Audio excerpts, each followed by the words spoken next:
না, আল্লাহ তাআলা কোরআনে বলেছেন, হে ঈমানদারগণ, তোমাদের উপর রোজা ফরজ করা হয়েছে। আমরা রোজা থাকি না, শুধু ইফতারের অপেক্ষা করি।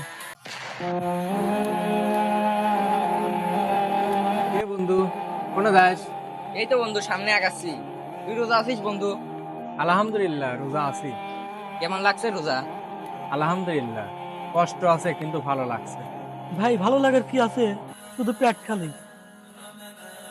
রোজা শুধু পেট খালি রাখার জন্য না ভাই। তাহলে আর কি, সারাদিন ক্ষুধা সহ্য করাই তো। না, আল্লাহ তাআলা কোরআনে বলেছেন, হে ঈমানদারগণ, তোমাদের উপর রোজা ফরজ করা হয়েছে যাতে তোমরা তাকওয়া অর্জন করতে পারো। কুরআনুল কারীম, সূরা আল বাকারা, পৃষ্ঠা নাম্বার 2, আয়াত 183। তাকওয়া মানে?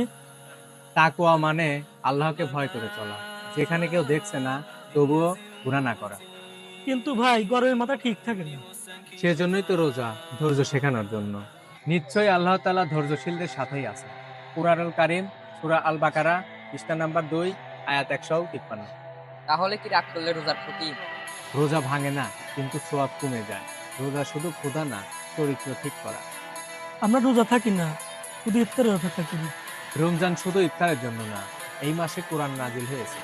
রমজান মাসে কোরআন নাজিল করা হয়েছে মানুষের হেদায়েতের জন্য। কোরআনুল কারীম, সূরা আল বাকারা, পৃষ্ঠা নাম্বার 2, আয়াত 185। বন্ধু তাহলে আসলে লাভটা কি? আসল লাভ হলো নিজেকে বদলানো। রোজা যদি আমাকে ভালো মানুষ না বানায়, তাহলে শুধু না খেয়ে থাকলাম।